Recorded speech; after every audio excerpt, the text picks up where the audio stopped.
conmemoración del 48 aniversario del CIPES Acapulco. La conferencia magistral de hoy se titula Colombia 2026, Elecciones y Sostenibilidad Democrática. Antes de presentar al Presidium, quisiera extender una felicitación a todos los docentes del núcleo académico del CIPES, así como a los docentes de la Universidad Autónoma de Guerrero por la gran labor que realizan día con día y el compromiso académico que tienen con todos los estudiantes, que pues son la razón de ser de la universidad. Un abrazo fraterno a todos, a los que se encuentran aquí con nosotros y a los que nos acompañan de manera virtual. En representación del doctor Marco Polo Calderón Arellanes, director del CIPES Acapulco, nos acompaña la doctora Claudia Arroyo Salinas, subdirectora académica del CIPES Acapulco. Bienvenida, doctora. Gracias, Valeria. Muy buenas tardes. Se encuentra con nosotros también el doctor Federico Sandoval Hernández, coordinador del programa de doctorado en estudios políticos y sociales. Saludos. Nos acompaña también el doctor Marcelo Cavarossi, coordinador del postdoctorado en estudios en América Latina del CIPES Acapulco. Bienvenido, doctor. Hola a todas y todos. Muchísimas gracias también a todos los docentes que nos acompañan de manera virtual del CIPES Acapulco, así como a los aspirantes del quinto taller de diseño de investigación y a los estudiantes de las distintas generaciones del doctorado en estudios políticos y sociales, así como a todos los que nos acompañan de manera virtual, a nuestra audiencia virtual. Sean todos ustedes bienvenidos. Recuerden que son la razón de la Universidad Autónoma de Guerrero, los estudiantes. Sin más, cedo el uso de la voz al doctor Federico Sandoval Hernández, coordinador del doctorado en estudios políticos y sociales, para brindarnos el mensaje de bienvenida. Hola, es una maravilla estarnos mirando, aunque sea de lejos. Estamos emocionados porque pues ya ven que se celebra un día muy importante en todo el país. No sé si en otros países celebren este mismo día para los maestros. Entonces, en beneplácito, ya algunos deberíamos de estar con los guantes colgados, pero Marcelo y yo decimos que no. Así que vamos a continuar con ustedes un buen rato. Decía, unos 40 años más, siempre les digo, ¿no? Pero bueno, bien agradecido con todos y todas que están presentes, todo el equipo de la comisión que nos ha ayudado, que por estar atentos. Ya tenemos presupuesto para las placas, que por cierto no son dentales, son placas conmemorativas. Estamos pensando, yo creo, en rendir homenaje también a los que ya se fueron.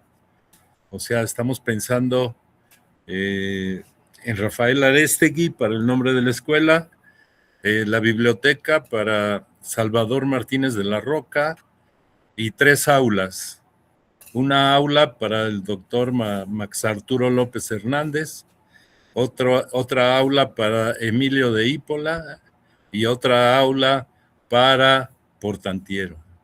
Entonces, eso es lo que hemos estado pensando para rendir homenaje a los que nos formaron desde el inicio de lo que es actualmente este Centro de Investigación y Posgrado en Estudios Socioterritoriales. Me da un gusto que Juan Carlos Arenas Gómez esté con nosotros, haya aceptado la invitación, que le quitamos un poco de su tiempo, pero sí nos interesa mucho estar trabajando para el doctor Marcelo, porque él tiene el postdoctorado en Estudios Políticos y Sociales en América Latina.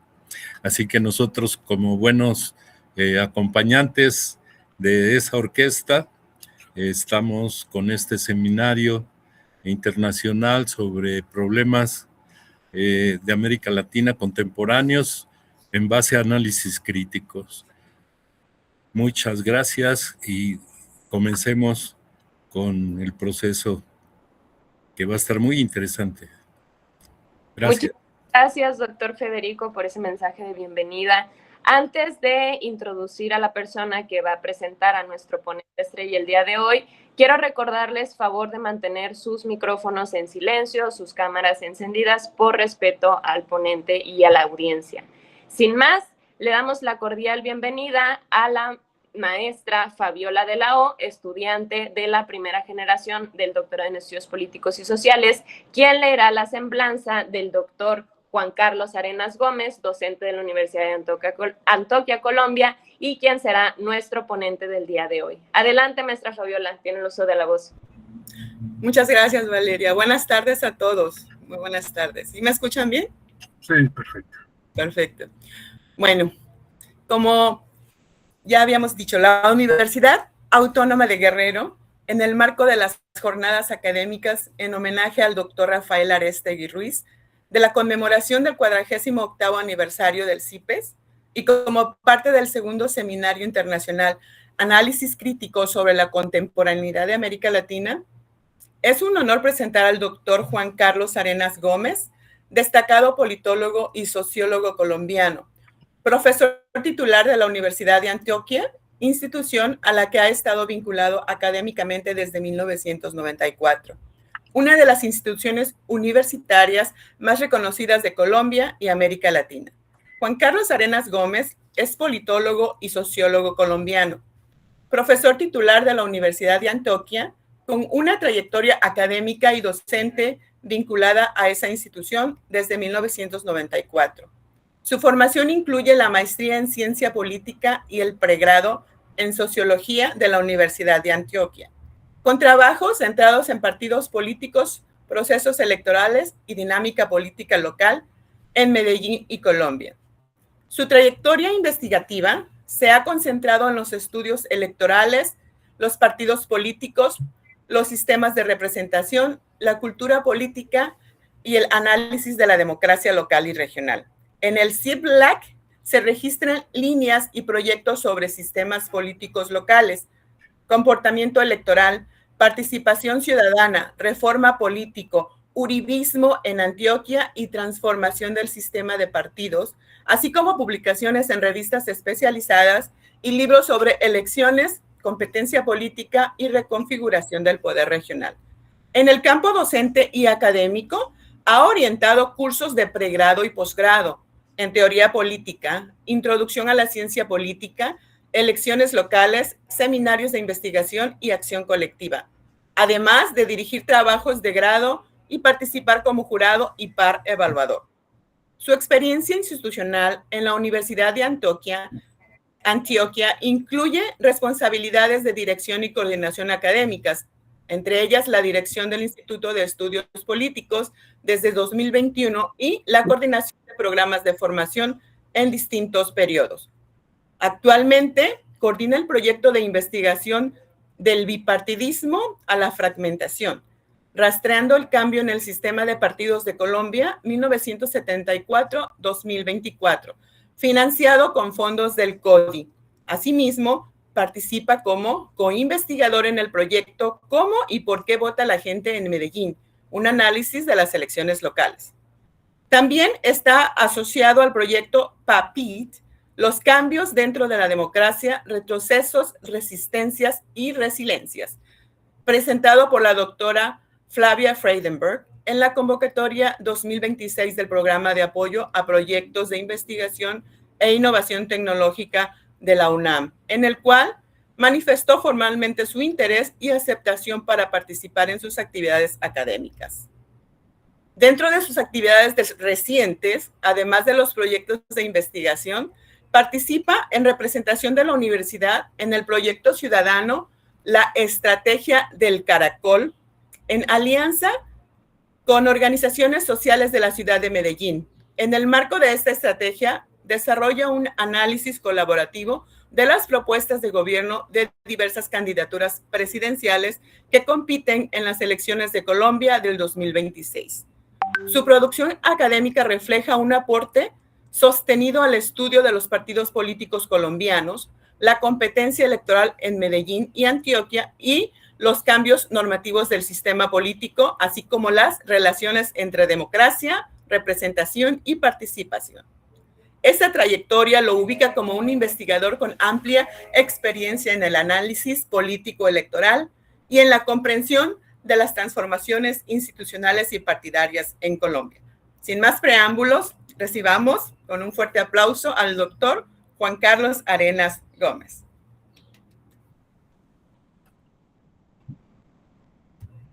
No, manifestar primero la gratitud por esta invitación.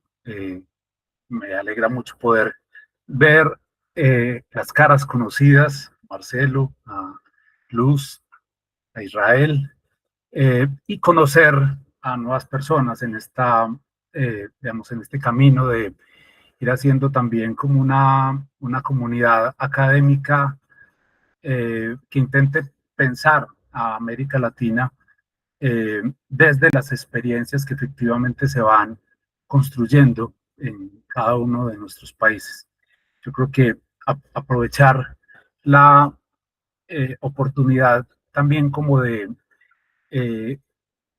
sentarse con otros, hablar del caso que uno conoce bien, es también la oportunidad de examinarlo desde un ángulo y estar atento a preguntas que eventualmente en esas, digamos, como en esa familiaridad que uno adquiere con los casos, eventualmente no se le ocurren, ¿cierto? Es como la cosa. Mi intervención, quiero preguntar cuánto tiempo tengo con la idea de que podamos hacer como una intervención y una conversación, ¿cierto? Entonces, ustedes me dicen más o menos cuánto tiempo puedo desarrollar como la presentación que tengo y abrimos un espacio final de preguntas, ¿no? 40 minutos, doctor. 40, ok. Listo, perfecto, perfecto. Creo que me da así perfectamente digamos, la presentación. Voy a compartir la presentación que hice. Un segundito.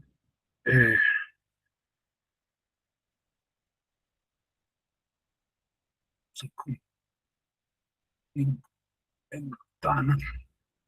Esto fue, ¿cierto? Ahí se ve perfecto. Bien. Entonces, el pretexto de esta conversación son las elecciones que está afrontando el país este año. 2026 es ciclo de elecciones nacionales. Es decir,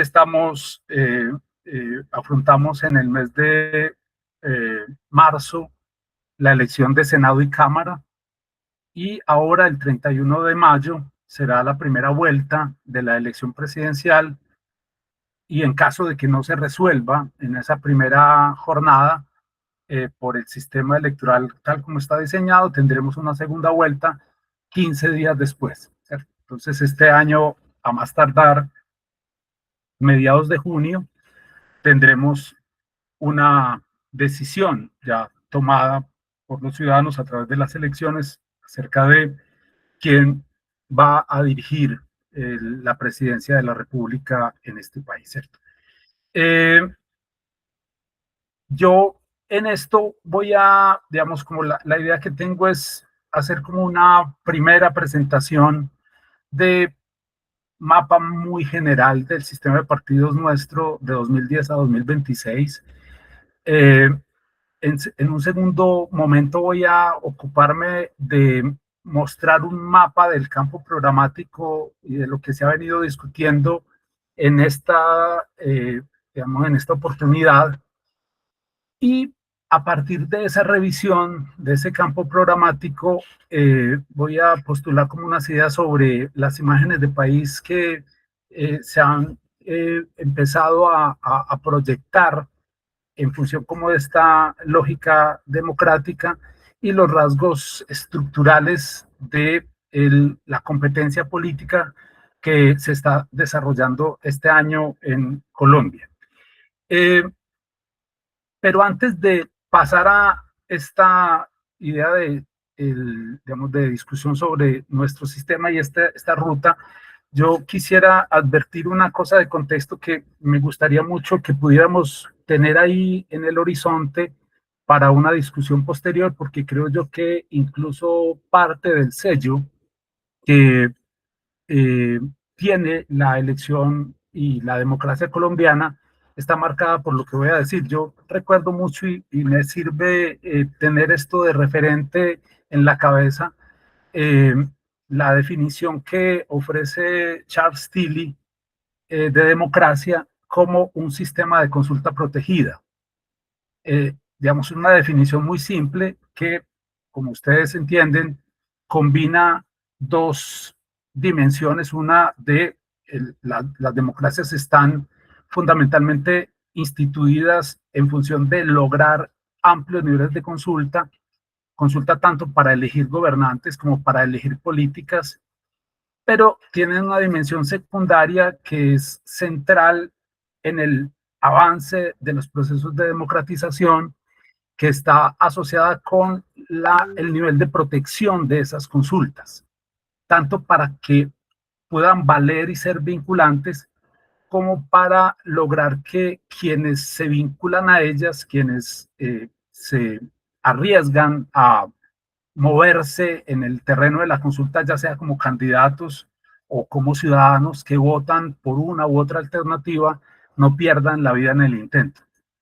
Es esa dimensión como de hay una serie de consultas que se hacen en democracia, eso las define, pero también lo que define a la democracia es que haya una estructura de poder y unos niveles de fortaleza del Estado, una garantía estatal de que efectivamente cuando nos involucramos en esto no se pierda la vida. Entonces, digo yo que esa es una dimensión que siempre vale la pena tener en cuenta en Colombia, porque nosotros tenemos una larga historia electoral.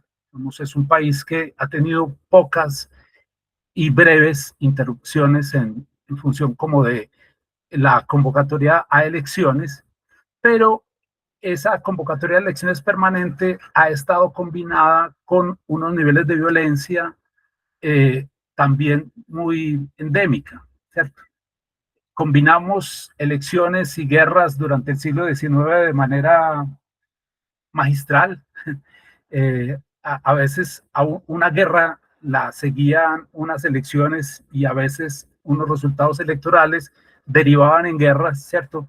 Y durante el siglo XX, sobre todo en la última parte, después de la pacificación que significó el Frente Nacional, mantenemos unos niveles de violencia combinados con las elecciones regulares que siguen siendo bastante problemáticos. Y una de las características que tiene el ciclo electoral 2026 es que esos niveles de violencia y las expresiones de esa violencia a nivel territorial se han venido incrementando.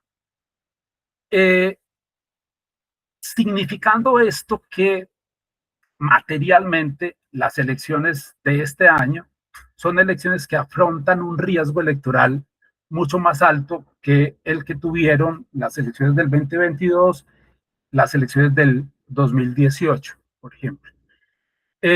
Pero además, haciendo que uno de los temas centrales, como lo veremos ahora, en el debate programático, esté asociado precisamente con esa dimensión entre si las salidas al conflicto político de larga duración y al conflicto armado de larga duración pueden ser salidas por la vía negociada o tienen que ser salidas militares, ¿cierto? De agudización y radicalización de la confrontación militar. Entonces, eso lo pongo como una parte del contexto que creo yo que vale la pena poner ahí, y a partir de eso ya creo que se podrá entender mucho más esto que voy a presentar a continuación.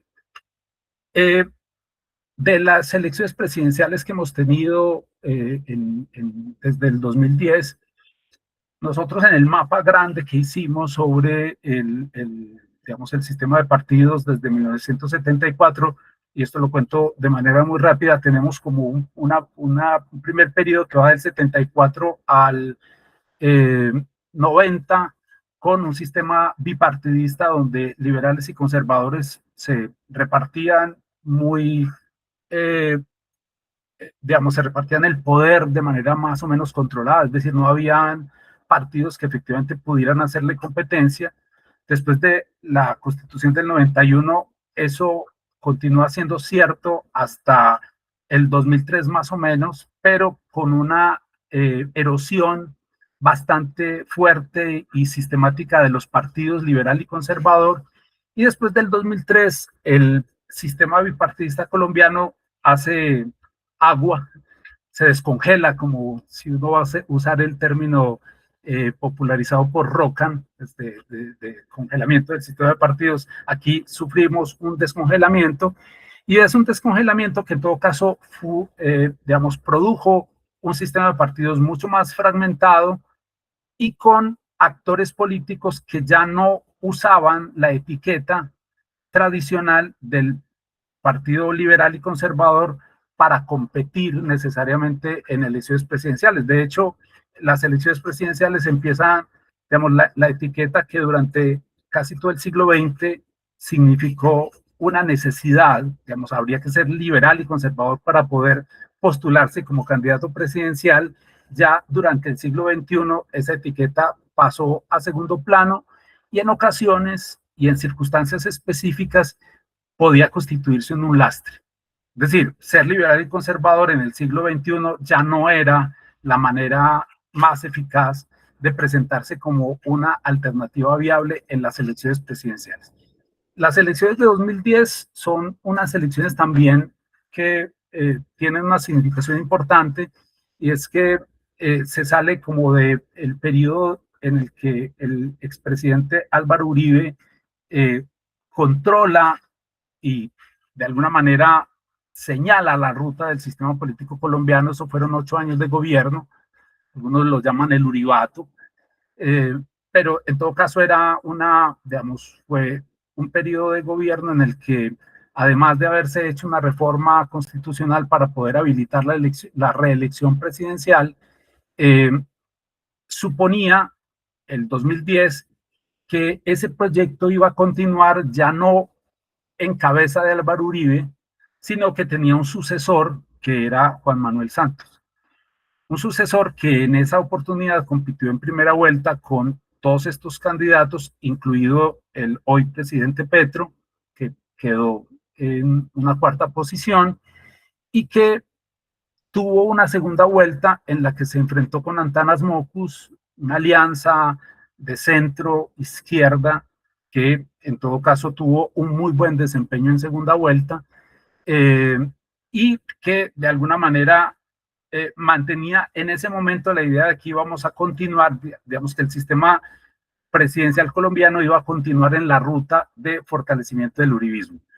Sin embargo, eso no pasó así, digamos, tuvo un giro que no lo esperaban ni los amigos que promovieron esta candidatura en 2010, ni el uribismo, ¿cierto? Ni quienes se opusieron a ella durante un tiempo. Y ese giro que produjo Juan Manuel Santos se estructuró alrededor de una decisión que ya en el poder tomó este presidente acerca de una salida negociada del conflicto.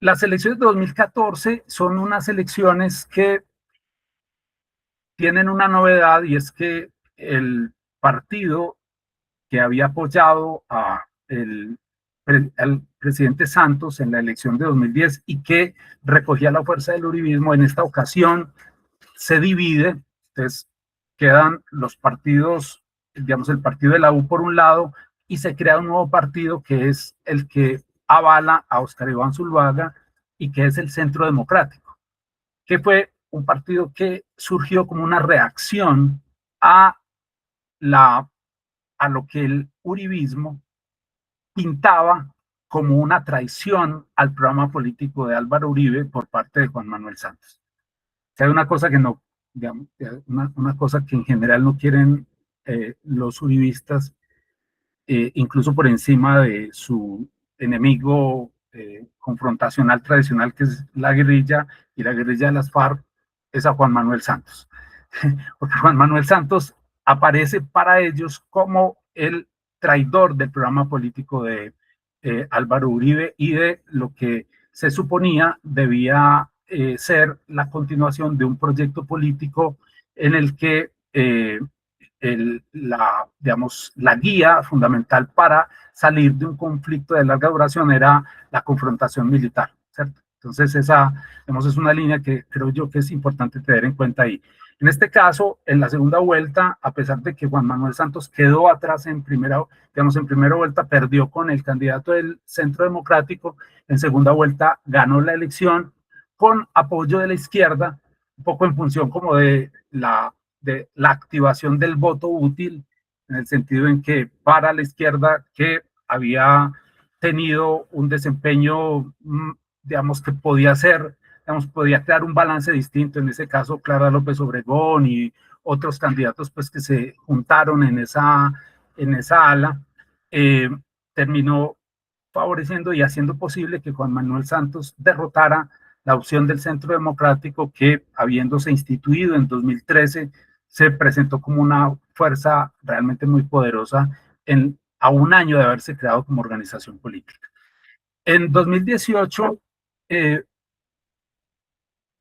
después de haber ejercido la presidencia, digamos, su segunda presidencia, Juan Manuel Santos, y haberse prohibido la reelección en un acto legislativo que se expidió en 2015, o sea, ya se vuelve a limitar los periodos presidenciales a un solo periodo, se prohíbe la reelección y se ofrecen otras garantías como para la competencia político-electoral.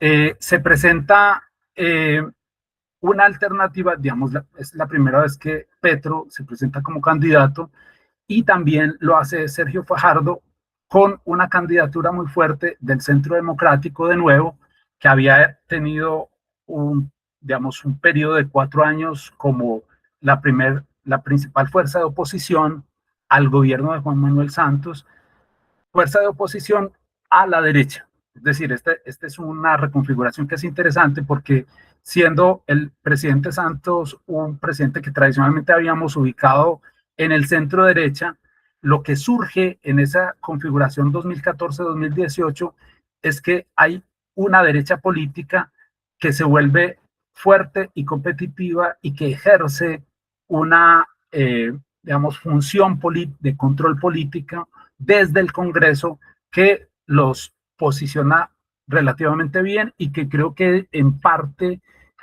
eso hace que la chance de que Iván Duque, como político relativamente desconocido, pero avalado y acompañado un poco por el expresidente Álvaro Uribe durante su campaña, tenga la posibilidad de ser el presidente durante el periodo 18-22.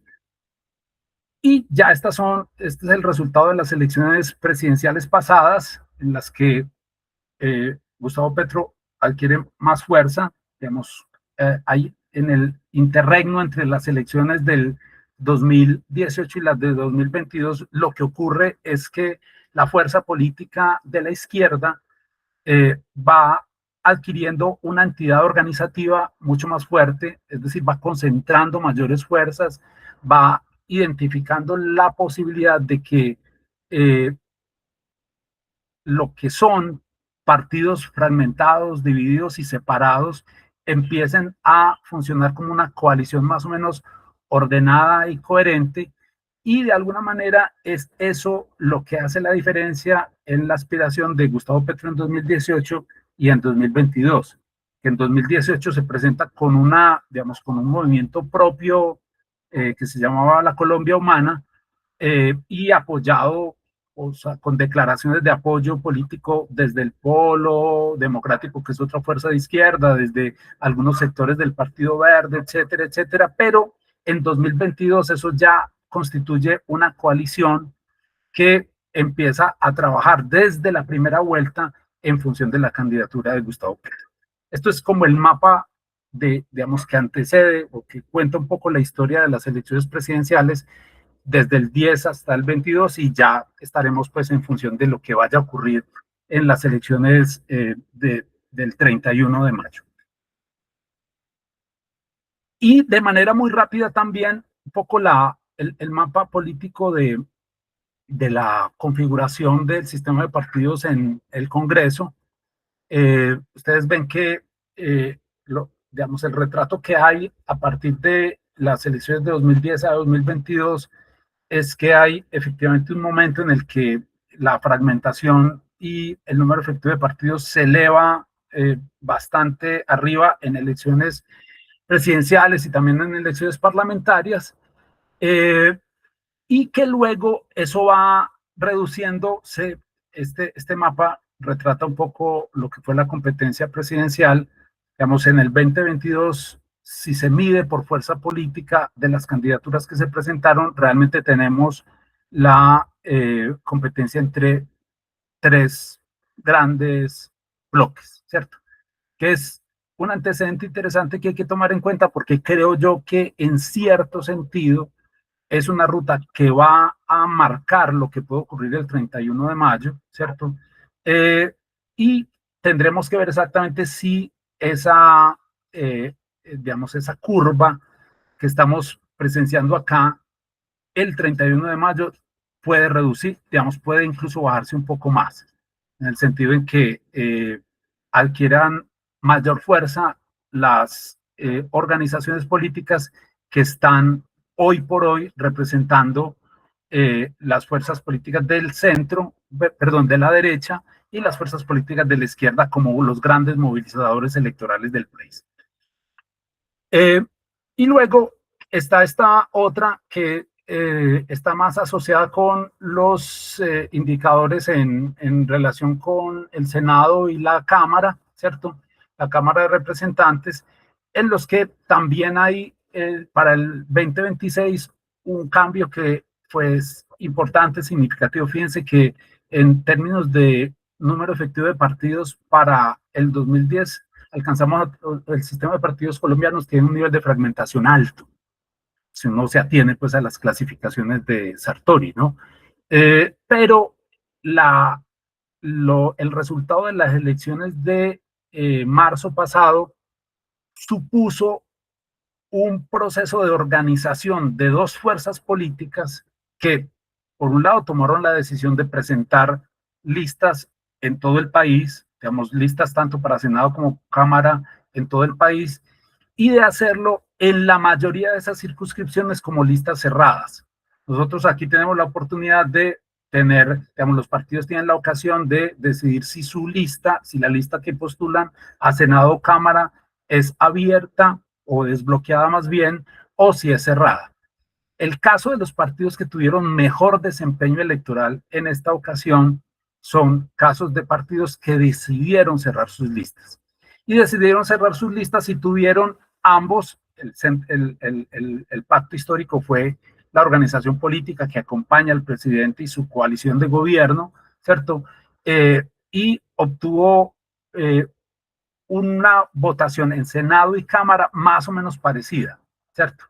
Que superó los 4 millones de votos y que hubo un nivel de coincidencia bastante alto entre la votación que se logró conquistar para el Senado como la votación que se logró conquistar para las elecciones de Cámara de Representantes en circunscripciones departamentales.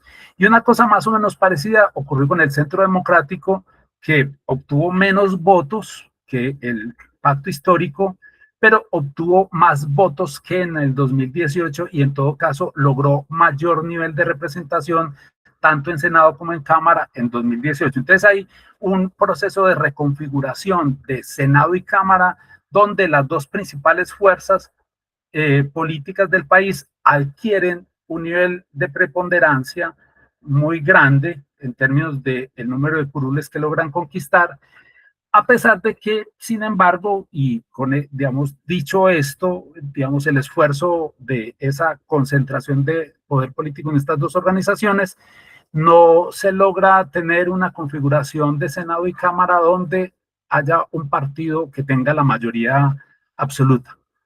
Lo que significa que de todas maneras, sea cual sea quien gane la elección presidencial, deberá tener presente que le toca la tarea, digamos que la tarea que sigue, la tarea que debe afrontar posteriormente es armar la coalición de gobierno, porque en esa coalición necesariamente tendrá que conquistar apoyo político de fuerzas que no hacen parte de su propio partido.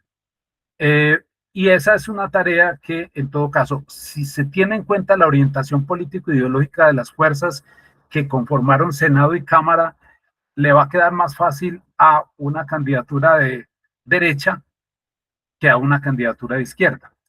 Lo que no significa que la candidatura de izquierda no pueda hacerlo, porque de hecho el presidente Petro lo ha hecho durante todo este periodo, sino que lo que significa es que lo hace a un costo distinto a lo que sería digamos, esa armazón de coaliciones en uno u otro bando, ¿cierto? Entonces eso es como la cosa. Esto es lo de Cámara de Representantes, ya lo dije, lo voy a pasar para poder avanzar un poco en la otra dimensión del problema que nosotros queremos desarrollar acá. Este es más como el asunto comparativo de las dos, digamos, tanto Senado como Cámara. Ven que hay en todo caso como una ruta en la que el cambio del sistema de partidos, si sigue digamos, lo que se produjo en las elecciones de el mes de marzo, efectivamente puede estar apuntando a organizarse de nuevo en función de unas fuerzas políticas más o menos controladas por dos grandes etiquetas, Pacto Histórico y el Centro Democrático. Y en el centro, la existencia de los partidos remanentes, entre los que están el Partido Liberal, el Partido Conservador, el Partido de la U, Cambio Radical, el Partido Verde, etcétera, toda una serie de organizaciones que van desde la izquierda, desde el centro izquierda a centro derecha, y que son como aquellos organizaciones y aquellas etiquetas que quienes ganaron las elecciones o quien pretenda ganar las elecciones presidenciales va a tener como en el horizonte en función como de la negociación para formar la coalición política de gobierno. El campo programático. Entonces, en esto lo que tenemos es, digamos, hemos venido haciendo un ejercicio que ha resultado muy interesante de una lectura muy juiciosa de los programas de las propuestas de gobierno. Algunos han hecho documentos muy bien estructurados. El caso, por ejemplo, de Fajardo es ejemplar en eso. Tenemos una propuesta política muy bien organizada, con detalles específicos respecto a cada línea de política, con indicadores más o menos precisos y diagnósticos muy bien identificados y muy bien sustentados en cifras y gente experta, pues como en cada uno de esos terrenos. Y hay, en función como de esa caracterización, otra forma de presentar los ejes programáticos y las orientaciones, digamos, de inspiración de las campañas, como el estilo que ha desarrollado el candidato Cepeda, Iván Cepeda, que es un asunto más discursivo, ¿cierto?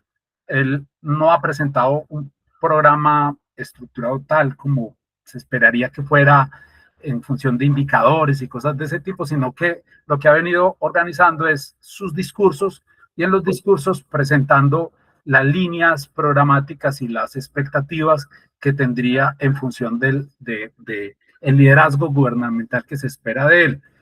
En otras candidaturas como la de Paloma Valencia, como la de Claudia López y la de Abelardo de la Espriella, hay más o menos planes y programas relativamente identificados y estructurados. En todo caso, en cada uno de ellos hay un discurso y hay una idea de país que es la que nosotros estamos tratando de retratar en este ejercicio del campo programático. Yo hice digamos, como una adaptación. Ustedes saben que tanto en en la discusión política de los medios de comunicación como en la política misma, la distinción izquierda-derecha siempre se nos queda muy cortica a la hora de hacer pues como una identificación de los puntos claves de esta lectura de las propuestas políticas de los candidatos. Entonces lo que hicimos nosotros fue organizar una lectura de esos programas en función de identificar el posicionamiento en tres ejes. En el eje económico, donde la pregunta rectora de esa distinción está en función de propuestas más estatistas o propuestas más liberales de mercado, o sea, de liberalización y prioridad del mercado, o un Estado que simplemente ofrezca garantías a la iniciativa privada. Un eje valorativo en el que, digamos, están recogidas fundamentalmente las discusiones acerca de derechos de la población LGTBIQ+, de la política, digamos, actitudes frente a la política de drogas, laicidad, derechos de la mujer, multiculturalismo étnico y medios y pluralismo político, ¿cierto? Que es un poco cogiendo estas dimensiones que la literatura ha venido trabajando y que pueden ser interesantes para medir el eje progresismo-conservadurismo, ¿no? Y un eje que este es como nuestro sello, a pesar de que hemos tratado de saltar de ahí, este es un sello que nos persigue, es nuestra discusión alrededor de la paz y la seguridad, en función de identificar posiciones más favorables a la negociación política y posiciones de mano dura. No agotando en todo caso la idea a que el asunto se quede reducido a si hay una política de paz, sino que vinculando esa idea de la política de paz con otros elementos que son fundamentales para entender el problema, que es las propuestas alrededor de la extradición, la política antidrogas, la fuerza pública, la continuidad o respeto a los acuerdos de La Habana, a la negociación entre el Estado y las FARC, y la actitud o las propuestas que se tienen frente a la manera en que se debe afrontar el crimen organizado, ¿cierto? Entonces ese es como el mapa. Y lo que sale del análisis es efectivamente una identificación más o menos precisa de el posicionamiento de estos candidatos, en los que claramente hay una, digamos, yo aquí no estoy tomando, debo decirlo, no estoy tomando sino 6 candidatos de los 14 que existen inscritos, pero estos son los candidatos que pesan en las encuestas, ¿cierto? Son Iván Cepeda Abad el primero, luego están digamos, más o menos compartiendo el mismo nicho electoral Abelardo de la Espriella y Paloma Valencia, y luego están Claudia López y Sergio Fajardo, y elegimos también el análisis de una candidata que es muy poco conocida, tal vez pueda quedar de última en las elecciones, eso es casi que ese pronóstico si puedo hacerlo, pero tiene una cosa que es interesante, y es que es un discurso, el de ella, muy tecnocrático, y que está sobre todo articulado con la idea de que la política hoy debe aprovechar todo lo que la inteligencia artificial y el desarrollo tecnológico apalancado en el desarrollo de la inteligencia artificial pueda ofrecer, ¿cierto? Entonces, muchas ideas particulares sobre eso, y de hecho muchos silencios en temas que no tienen que ver con esa línea programática. Entonces, esta es como la ubicación. ¿Qué hay ahí? ¿Cierto? En esa idea, y pues obviamente ustedes sospecharán ya con lo que de pronto hayan oído del caso colombiano, que Iván Cepeda es quien representa el eje de la izquierda en la política colombiana, es un poco la línea más asociada con esa, digamos, además por su tradición política, es un candidato que viene de la izquierda, que militó en el Partido Comunista durante su juventud y que después, casi toda la trayectoria parlamentaria que ha tenido, digamos, en la vida política del país, ha estado vinculado con el polo, digamos, estuvo vinculado con el polo democrático alternativo y actualmente se hace parte del pacto histórico, que es la organización política que emergió del acuerdo entre diversas fuerzas políticas de izquierda articuladas alrededor de la propuesta del presidente Petro. Claudia López es una candidata, y en ese caso, pues el caso específico en lo económico de el candidato Cepeda es, en términos de posicionamiento, es en lo económico la posición más a la izquierda. Eso, las posiciones las estamos calificando entre -2, que sería muy a la izquierda, y +2, que sería la posición más a la derecha. Es decir, o mejor dicho, en el -2 sería una posición estatista total, y en el +2 sería una posición de mercado, digamos, pro mercado total. En la mitad están, pues, como las otras posiciones, ¿cierto? Entonces, en ese caso, Iván Cepeda está en -0.17, y aquí, solamente por subrayar algunas de las ideas claves de esa propuesta, está la reforma agraria radical,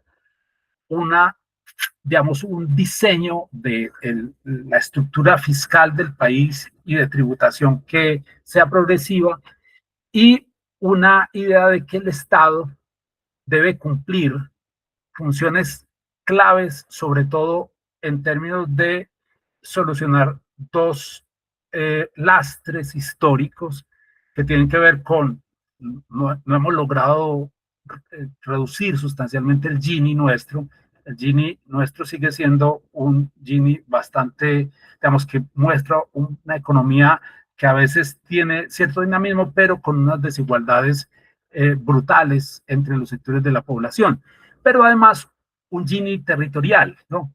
En el sentido en que hay niveles de concentración del desarrollo que en todo caso están mucho más enfocados, digamos, mucho más articulados a las dinámicas de grandes ciudades y de grandes centros de producción, y que en los márgenes del país, los márgenes son tanto nuestra costa pacífica, que es la que peor se desempeña en eso, y la costa atlántica, pero también la zona territorial que cuenta, digamos, nuestra Amazonía y nuestra Orinoquía, ¿cierto?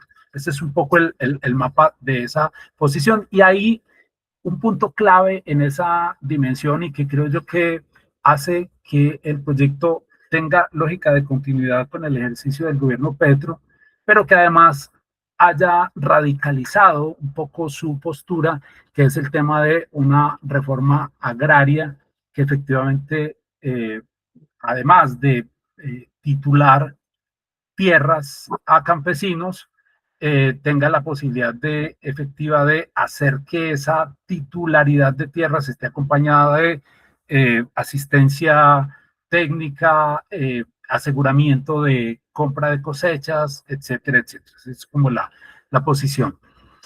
Claudia López es como la otra candidata que surge un poco en función como de darle continuidad, y el candidato que hace un poco más el extremo opuesto es el candidato Abelardo de la Espriella. Abelardo de la Espriella es un candidato que no, digamos, él formalmente no ha militado en ningún partido. Hoy lo acompañan partidos que son de alguna tradición. De hecho, el partido que le dio el aval inicialmente, además de las firmas, es un partido que surgió en Colombia en 1990, el Partido de Salvación Nacional, una derivación del Partido Conservador, de una de las alas más conservadoras del Partido Conservador, y en esa, digamos, en esa organización, y sobre todo a partir como del apoyo que el heredero de ese partido, es decir, uno de los familiares de Álvaro Gómez Hurtado, que era como la inspiración, digamos, de esa organización en la década de los 90 y en la década de los 80, está haciendo pues como para fortalecer esa posición. Y en eso, en términos económicos, Abelardo de la Espriella es digamos, la posición extrema en función de darle garantías absolutas a la iniciativa privada, ¿cierto? La iniciativa privada a una reducción extrema, él habla de una reducción del 40% de los cargos del Estado, ¿cierto? Y de la idea, y en esto hay una combinación entre retórica y propuesta política que tiene que ver con la idea de que él asocia el tamaño del Estado con, le hará sentido también a Marcelo, con la idea de la clase política. No está usando, o sea, no es tan descarado como de usar solo el término casta, porque aquí no se habla mucho de eso, pero en todo caso sí está enmarcando y etiquetando su propuesta económica en función como de lograr hacer o posicionar su idea como de es el que va a reducir los abusos de los políticos.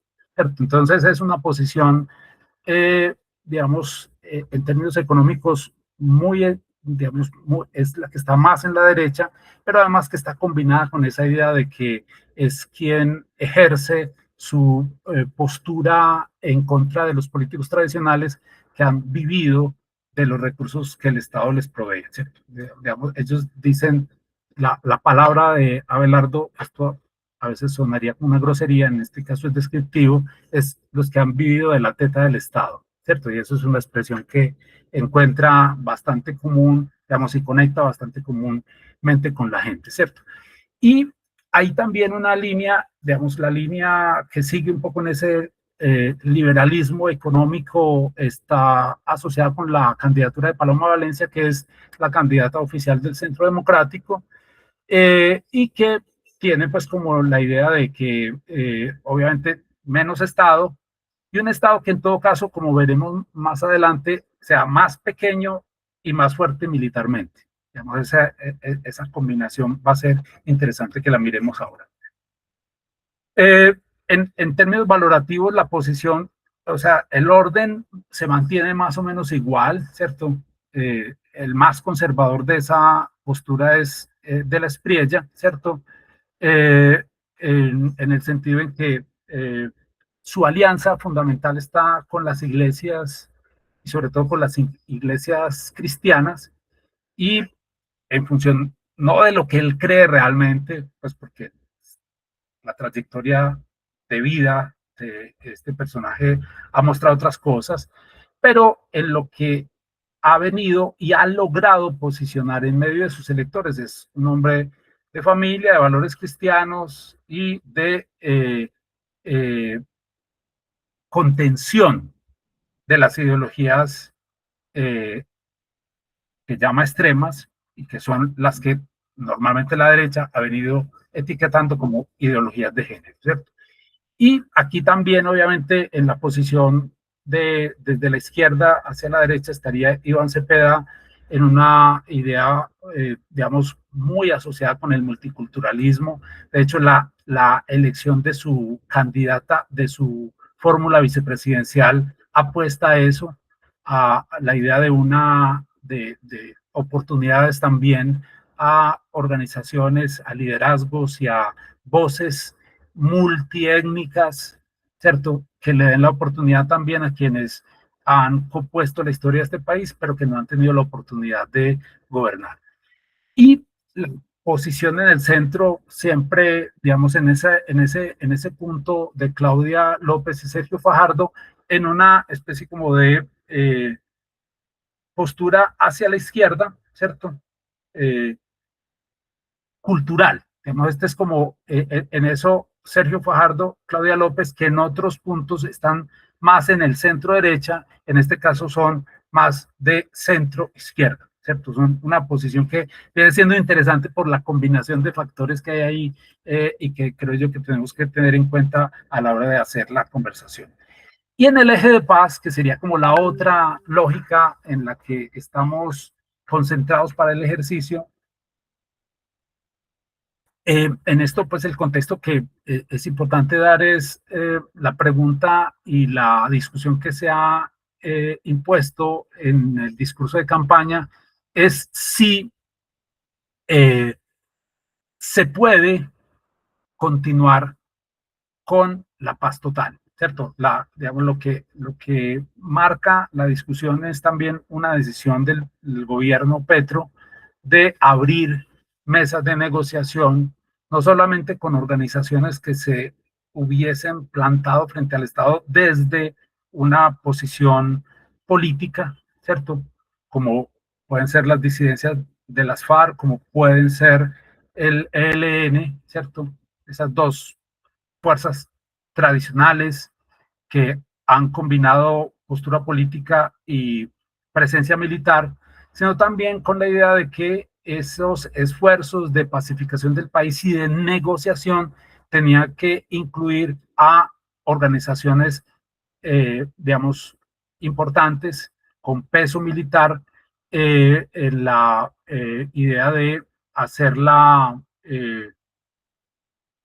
paz con quienes ejercen algún nivel de soberanía en el territorio, independientemente de si ese ejercicio de soberanía lo hacen porque controlan recursos económicos muy vastos o porque el control que tienen es, digamos, o la disputa que le plantean al Estado es una disputa política. Entonces ahí se emprendieron, se iniciaron procesos de negociación en varias ciudades, Medellín incluida, en el Pacífico, en Buenaventura, que también es significativa, en la zona norte del país, que incluye tanto el Urabá antioqueño como Córdoba, etcétera. Se desarrollaron mesas de diálogo con distintas organizaciones, digamos, distintos representantes del crimen organizado, con el fin de adelantar procesos de desactivación de esas fuentes de violencia.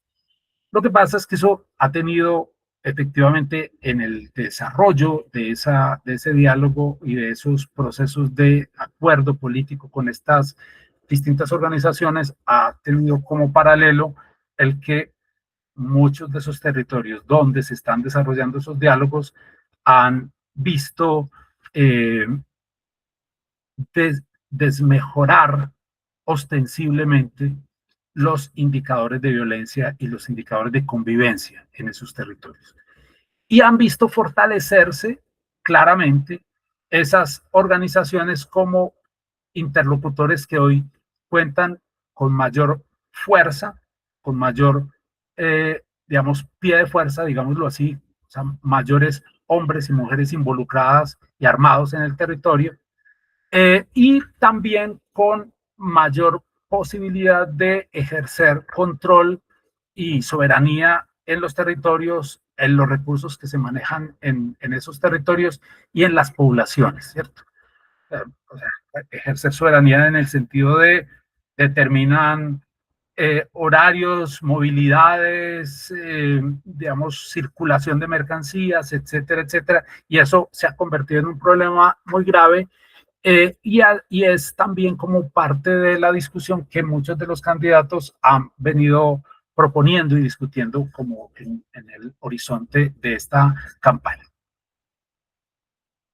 Con respecto a eso, entonces, simplemente un posicionamiento así como del mapa tridimensional de esa descripción que les hacía ahora.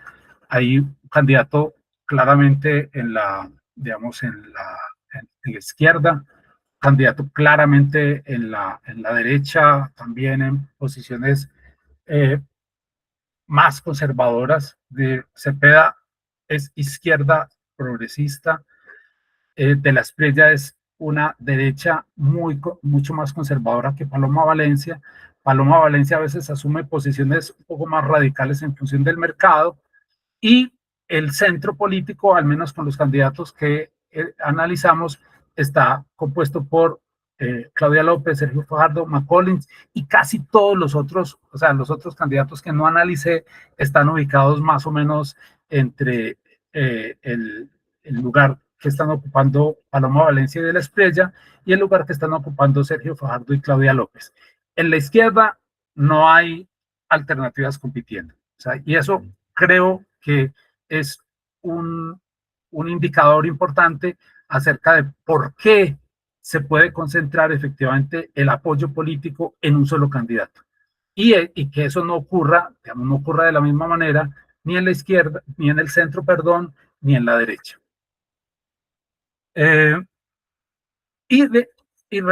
Respecto a esas imágenes a las que programáticamente vienen proponiendo, yo escogí como varias que me parece a mí que hablaban mucho de la manera en que se han presentado, cómo dicen de sus pretensiones, de sus valores, etcétera, los candidatos. Y Cepeda, obviamente, insisto mucho en esto de la transformación agraria y la paz negociada como un proyecto de largo plazo y el proyecto que le daría sentido a una nación campesina, pluriétnica, que sea capaz de apostarle a ser también un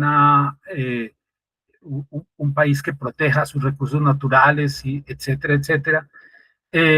Una candidatura como la de Claudia López, con un posicionamiento en términos de valores muy de centro izquierda, más tiradita a la izquierda, pero con una idea también como de una regulación, una participación o relación más bien entre Estado y mercado, en el que el juego del Estado es más de regulación y de dar ciertas oportunidades que de controlar los grandes capitales. Y una cosa que en general ha generado mucho ruido dentro de quienes le habían seguido la trayectoria política es la apuesta que ella viene haciendo con la idea de la explotación de hidrocarburos, incluyendo fracking en el territorio, ¿cierto? Porque dice, esta es una oportunidad que no podemos perder, es decir, la transición hay que organizarla, hay que hacerla a 50 años y mientras hacemos transición hay que explotar los recursos que tenemos disponibles, ¿no? Entonces eso ha generado mucho ruido en términos de la identificación que se había hecho tradicionalmente de ella como una candidata verde, ¿cierto? Articulada un poco con la idea de un partido que tiene en su agenda el tema medioambiental, pero que en este momento, pues, también hace parte como de esas disputas político-ideológicas, ¿no? El sello de Fajardo es la reconstrucción institucional, porque la crítica que fundamentalmente le hace a uno y a otro de los polos con los que está discutiendo es la idea de que han administrado mal el país y que parte de esa mala administración, digamos, está derivada porque no planifican adecuadamente y además porque parte de lo que el entramado político que los ha sostenido en el poder reclama es distribución de recursos vía corrupción y es lo que él supone o propone que se vaya a modificar con su elección. Y en el caso del contraste entre Paloma Valencia y de la Espriella, un poco la idea entre uno y otro está un poco más alrededor de con cuáles imágenes pretenden identificarse. Y yo creo que ahí la posición más radical de la derecha es el de la Espriella, en el sentido en que la idea de su posición respecto a cómo enfrentar el crimen organizado, él habla de Pax Romana, y ustedes saben eso qué puede significar, incluso las imposibilidades técnicas de ejercer una idea de presencia militar, o sea, promesas de efectos muy rápidos, en eso claramente es un buen populista, es decir, 90 días, resultados como figuras de alto valor estratégico en términos militares ya capturados, etcétera, etcétera.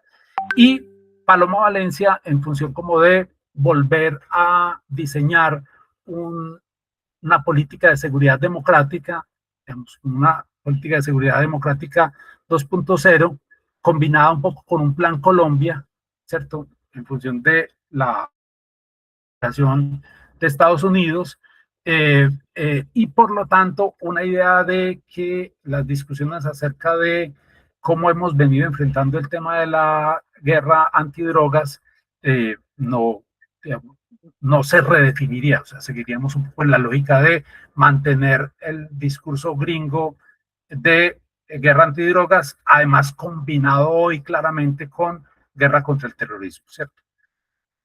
Y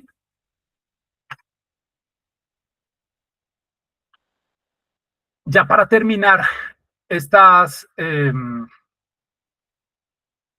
estas observaciones, denme un segundito, yo,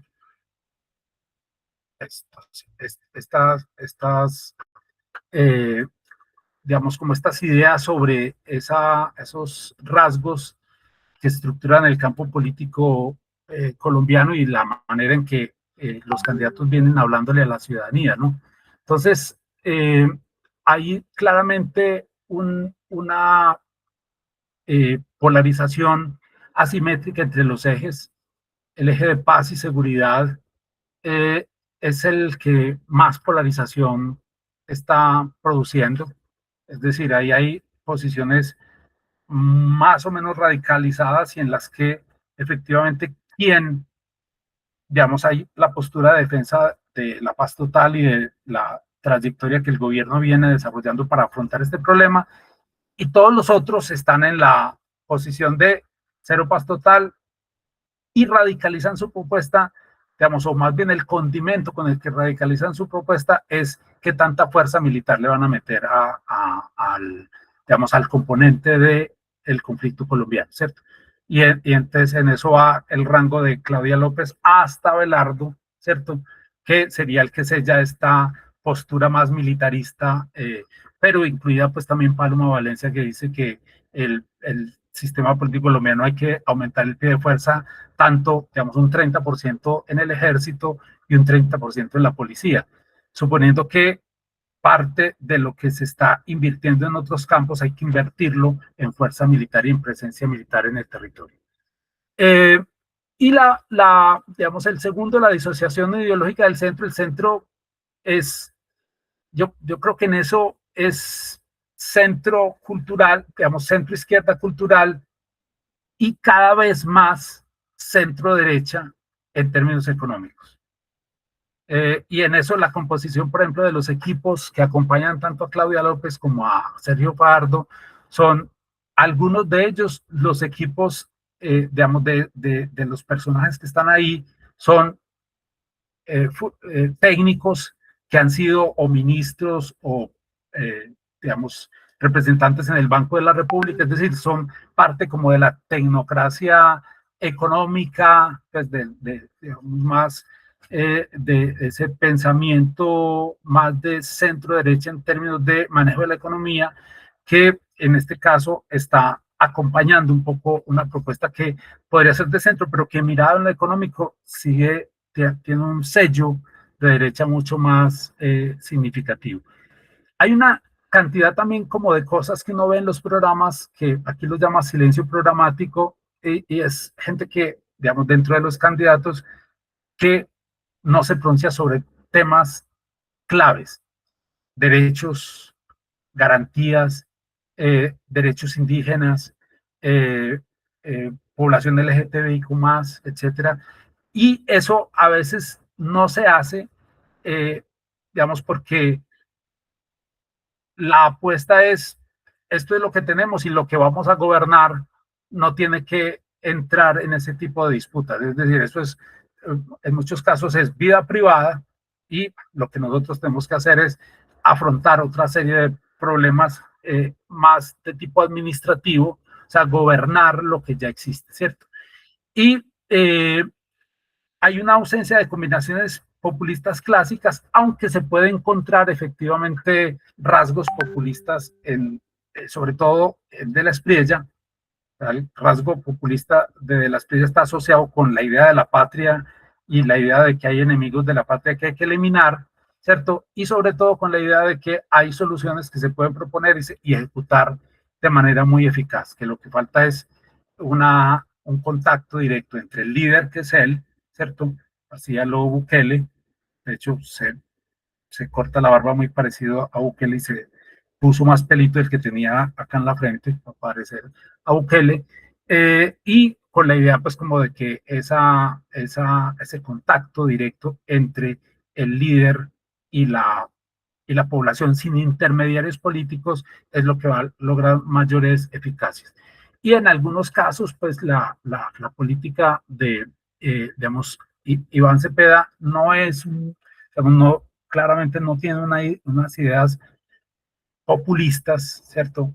Uno no podría ubicarlo pues como en un polo claramente populista, pero en todo caso sí eh, envía unas señales en las que el tema de cómo sostener cierto equilibrio entre la ampliación de derechos y las posibilidades fiscales de un país con el nivel de desarrollo de Colombia, digamos, ahí no tiene respuesta y ahí es donde creo yo que tiene, si bien no un espíritu populista, sí medidas que pueden ser incluso muy problemáticas en términos de estabilidad, digamos, de estabilidad política en el mediano y largo plazo. Bueno, y bueno, esa era la última observación. Pues esto, las elecciones de 2026 son digamos, las que yo he sentido como más puestas en términos de una tensión entre darle continuidad al proyecto que efectivamente lidera el presidente Petro y la idea de, entre comillas, recuperar al país o salvar la patria, como diría de la Espriella. Y ese salvar la patria es, no se aclara pues siempre mucho, pero en todo caso sí es salvar la patria en función de recuperar ciertas dimensiones y ciertos diseños de política que en todo caso favorecían y digamos estructuralmente ciertos privilegios y ciertas posiciones económicas que de sectores mucho más fuertes pues en el país y que habían acumulado en todo caso no solamente poder político sino poder económico durante mucho tiempo. Bueno, dejo por ahí y abrimos la conversación. Muchas gracias.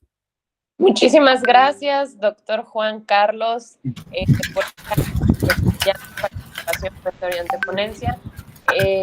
Quiero pedirle que por favor, a alguien que el micrófono que hace mucho ruido, si lo puede apagar, creo que el maestro Miguel Ángel me puede apoyar apagando su micrófono. Muchas gracias. Vamos a tener una ronda de preguntas y respuestas. No sé, doctor, ¿qué le parece si primero que sean tres? Un bloque de tres, usted las contesta y posteriormente si hay más preguntas nos vamos en ese orden. Perfecto. De acuerdo, como estamos de manera virtual, por favor, quien guste participar puede levantar la mano en reacción y quien no tenga la posibilidad puede anotar su pregunta en el chat y pues yo con mucho gusto la leo. Vale. Veo la mano levantada. Levantó la mano fue el doctor Marcelo. Sí. Primero sería el doctor Marcelo, después sería el doctor Miguel Ángel y culminaríamos este bloque con el doctor Israel. Adelante, doctor Marcelo. Muchas gracias, Valeria. Bueno, felicitaciones, Juan Carlos, por tu presentación muy completa, muy así detallada en cuanto a las posturas de cada uno de los 6 candidatos más relevantes. Yo, partiendo de una observación que hiciste más al principio, cuando dijiste que a un candidato de izquierda, digamos en este caso Cepeda, le costaría más que a un candidato de centro derecha o derecha, que sería el caso de Paloma Valencia o de la Espriella, ¿no es cierto? Que son los 3 que probablemente se disputen la presidencia. Dijiste que al candidato de izquierda le resultaría más difícil llevar adelante su programa. Entonces yo, sobre la base de esa observación, te planteo 2 interrogantes, ¿no? Primer interrogante parte de la constatación del relativo fracaso que se ha que han experimentado los intentos de reforma económica más o menos sustantiva por parte de Petro, cómo podrían ir adelante dos puntos programáticos que vos señalaste dentro del programa de Cepeda, como es la reforma agraria y la institución de un sistema de impuestos más progresivo. Primer duda. Segunda duda, las últimas semanas he venido conversando con un colega que tú conoces, el doctor Chilito de Cauca. El doctor Chilito es un politólogo que es profesor en la Universidad del Cauca y que me estaba diciendo que en esa región, y mucho más todavía, por supuesto, en Buenaventura, pero también en la sierra, la situación de seguridad es desesperante. Es decir, que la manera en la cual los grupos, bueno, hubo el incidente hace poco de la explosión que se hizo en la carretera panamericana, ¿no es cierto?, que murieron más de 20 personas. Eso no estaría indicando también que ha habido un fracaso de Petro en cuanto a mejorar el tema de seguridad. Pareciera que si uno ve lo que pasa por lo menos en Cauca y el Valle, y lo que pasa en la frontera con Venezuela, la situación en términos de seguridad ha empeorado. Entonces, ¿qué viabilidad tienen precisamente, en el caso de ganar el candidato de izquierda, Cepeda, qué viabilidad tiene no solo desde el punto de vista de la resistencia parlamentaria que pueda haber, sino también desde el punto de vista de actores clave como son los militares y los sectores ganaderos, por ejemplo, para pensar en algunos, que obviamente no mirarían con muy buenos ojos cualquier propuesta de reforma agraria. Ese es mi comentario, mi pregunta.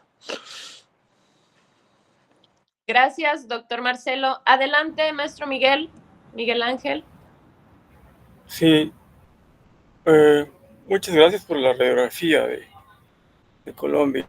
Sirve mucho para ilustrar la situación, independientemente de pláticas que uno tiene con colombianos aquí en Chiapas. Bueno, mi primera pregunta es sobre la metodología que usó para los indicadores. Me gustaría que me aclare un poco eso. La segunda es sobre bueno, usted sabe que ciertas cosas pueden pasar en el último momento, inclusive han pasado asesinatos políticos en algunos países previos a las elecciones o durante. En ese sentido, la segunda pregunta va sobre ¿por qué considera usted que hay fragmentación alta en Colombia? ¿A qué se debe ese sistema democrático? ¿Por qué? Dijo que hay más de 10 candidatos, según escuché. Y la última pregunta tiene que ver con Estados Unidos. Ya ve que, a mi entender, grupos de la derecha se están reagrupando ahorita y tienen un árbitro, y el árbitro está a favor de ellos, es Trump. Honduras, se puede decir, en más casos más claro, quizá Ecuador también. Quisiera saber ahí la opinión, bueno, en ciertos casos hasta México puede ser, pero bueno, quisiera saber su opinión, ¿cuál es ahí la situación de este reagrupamiento de los partidos de la derecha, tradicionales o no, en América Latina, en Colombia sobre todo? Esto, gracias. Gracias, maestro Miguel. Antes de cederle el uso de la voz al maestro Israel, les recuerdo que ya está en el chat de la llamada el link para el registro de su asistencia. Adelante, maestro Israel. Buenas tardes a todos. Disculpen que no prenda la cámara, pero estoy metido en un pabellón para bloquearme los moscos porque está muy violento aquí en la Amazona. Bueno, primero, gracias, doctor Juan Carlos, por la plática. Estuvo muy interesante. Y bueno, es una reflexión y una pregunta. Ahora que estuve yo ahí en Medellín, vi que la comunidad canábica es la que más aporta o más se acerca con Iván Cepeda. Este candidato creo es el que se ha promulgado a favor de la legalización en torno al cannabis. Y me llama la atención que los otros dos candidatos fuertes que usted menciona son justo los que se han promulgado en contra de, abiertamente en contra de la legalización de la cannabis en Colombia. Entonces, aquí, bueno, viene esta parte de reflexión en donde un grupo tan grande, porque realmente en Colombia la comunidad canábica es bastante numerosa, digo, la marcha fue sustancialmente numerosa, entonces, bien por este candidato que toma en consideración a toda esta comunidad, pero ¿qué tanto, aquí viene la pregunta, ¿no? ¿Qué tanto es real lo que pueda aplicar en leyes, lo que se está esperando ahora en torno al consumo adulto, o sea, al consumo lúdico, en resumidas cuentas? ¿Qué tanto puede ser real que lo baje? O sea, nada más se está especulando ahora que va a tener un 20% de impuestos la cannabis y demás, pero si este candidato llega a ser, si es real que para Colombia se convierta como pues en esta punta de lanza fuera de Uruguay en cuanto a la legalización tan grande que tendría en materia. Y bueno, va por ahí la pregunta. Gracias. Muchas gracias, maestro Israel. Maestro Jesús, no sé si quiera usted hacer su pregunta o si quiere que yo la lea. Maestro Jesús Cruz. Adelante, léalo usted, señorita, por favor. Ah, de acuerdo, gracias. Él pregunta, ¿qué tanto influye en la intención del voto de los ciudadanos colombianos la relación que tiene Colombia con Estados Unidos? Adelante, doctor Juan Carlos, tiene la palabra. Muchas gracias. Bueno, empiezo con las observaciones de Marcelo. En eso yo creo que hay varias cosas que vale la pena indicar, porque yo creo que efectivamente digamos, la dificultad para armar coalición, yo podría uno decir que no es que sea imposible, ¿cierto? Porque además, en el caso de la configuración del actual Senado y Cámara de Representantes, el pacto histórico, perdón, logró tener más integrantes propios, digamos, bajo su, digamos, controlados dentro de su propia bancada, ¿cierto? Pero sin embargo, no le da para tomar decisiones solo. Entonces, en eso, la dificultad que yo veo es cuáles son los posibles socios estratégicos en el Senado y qué le puede costar a un gobierno sumar a esos socios, ¿cierto? Y ahí es donde yo decía que digamos, puede ser más económico en términos de transacción, ¿cierto? Para una candidata, por ejemplo, como Paloma Valencia, hacer coalición, porque en general muchos de ellos coinciden con ciertos principios, ideologías, etcétera, mientras que para el caso de otro gobierno de izquierda, esa transacción muchas veces es plata, puestos, garantías, transacciones, recursos en los territorios, etcétera, etcétera. Entonces, yo creo que ahí necesariamente eso implica un costo que en el caso de Cepeda también va a ser como una especie de efecto de disonancia cognitiva, ¿no? Si lo podemos nombrar así, que es la insistencia de Cepeda de hacer, él le está llamando eso una austeridad republicana, ¿cierto? Con la idea de aquí, primero, la idea de reducir en la medida de lo posible los gastos suntuarios y los gastos de la gente que más gana en el Estado, ¿cierto? Pero segundo, la idea de bloquear, y ese es como el esfuerzo que él ha tratado de hacer en función como de poner algunas distancias con el gobierno Petro, las claras y evidentes prácticas de corrupción que ha implicado mantener a ciertos políticos, no todos ellos del centro, algunos de ellos de izquierda, en la coalición mayoritaria, ¿cierto? Pues en la coalición de gobierno. Entonces, ahí es donde yo veo como la gran dificultad, pero creo que siempre pienso mucho en eso, en una conversación que tuvimos alguna vez iniciando el gobierno Petro, contigo, Marcelo, aquí en Medellín, que señalaba el caso del primer periodo de Lula, en función como de qué le significó a Lula armar una coalición con, no recuerdo bien cuál era el partido, si era el Partido Liberal, tal vez, no me acuerdo bien el caso, o sea, la posibilidad de armar mayorías. El MDB. Eso, el MDB, y eso terminó incluso dentro de esa coalición que lo acompañó inicialmente, erosionándose, digamos, no solamente por desprestigio, sino porque fue meter enemigos internos dentro de la propia coalición de gobierno, y yo creo que es también una parte del retrato de lo que ha ocurrido con el petrismo o con el esfuerzo de Gustavo Petro de mantener una coalición que le ayudara a sacar adelante las principales reformas, ¿no? Entonces, reformas asociadas con el tema laboral, el tema pensional, las garantías de trabajo, etcétera, etcétera, todas han sido en función como de mantener esa línea muy delgada de cuántos votos necesito en Senado y cuántos votos necesito en Cámara, y de esos votos cuántos me van a costar puestos, contratos y posibilidades como para políticos tradicionales. Entonces esa es como la primera debilidad que yo veo en eso. Y la segunda, que yo creo que es muy interesante, es como ya no pensando en el establecimiento político, sino en el régimen, ¿cierto? Pensando en los militares y pensando en los empresarios. Hay también como dos líneas de trabajo que creo que se desprenden en términos de proyección colombiana. Una es que el estamento militar no está unificado.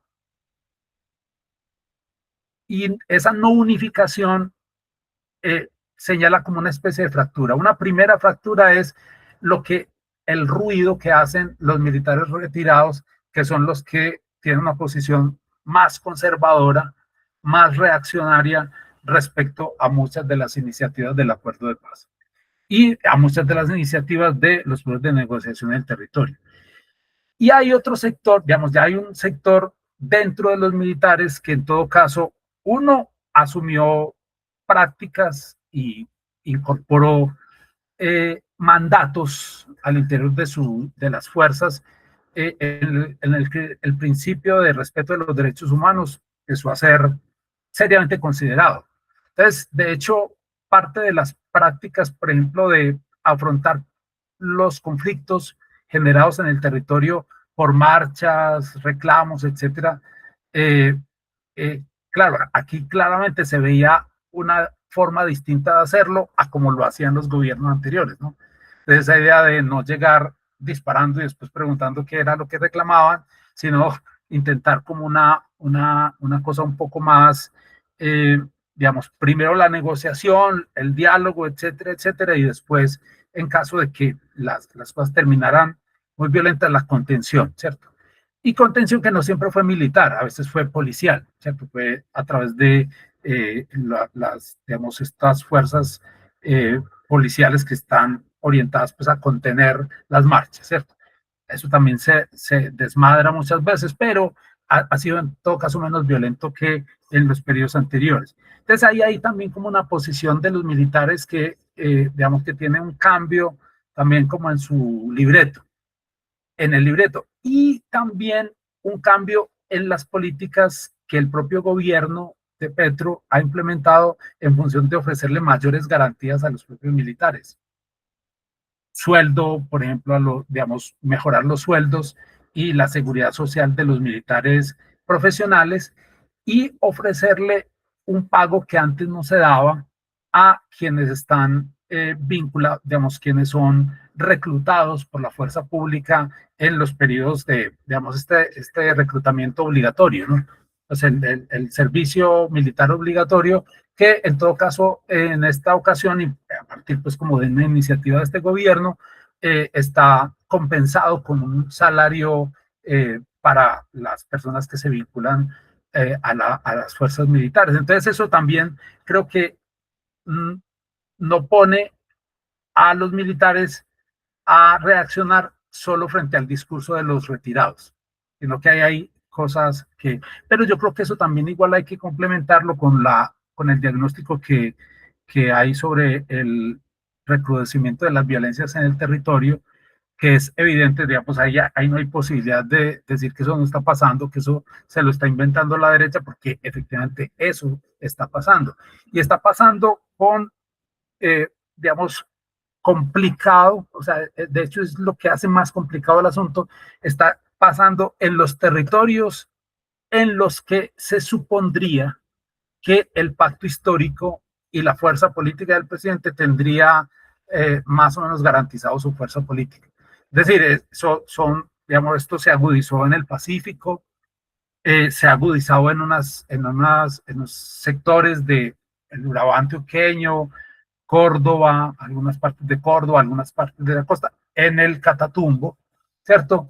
Y en la zona digamos, en el corredor del Putumayo, ¿cierto? Pues toda esta zona que claramente va a dificultar necesariamente la posibilidad, pues, como de que la gente participe con libertad en el proceso electoral. Entonces yo, pensando un poco en tu pregunta y en tu observación, creo yo que ahí lo que vuelve a salir de golpe es las consecuencias que tiene incluso para cumplir las garantías y las promesas de igualdad, la debilidad del Estado colombiano. O sea, un Estado que se comprometa a generar mayores niveles de equidad, que se comprometa a hacer que esa equidad se pueda efectivamente cubrir no solamente a digamos, poblaciones cercanas, sino el conjunto del territorio, es muy difícil en la medida en que los que se opondrían y los que están controlando los territorios no son ni siquiera estas fuerzas institucionalmente organizadas en términos económicos o políticos, sino que son los que nosotros solemos llamar como los soberanos territoriales. O sea, es gente que ejerce la soberanía en los territorios independientemente de que sea el Estado o no. Entonces, María Teresa, una profe, la maestra nuestra, llamaba eso soberanías en vilo.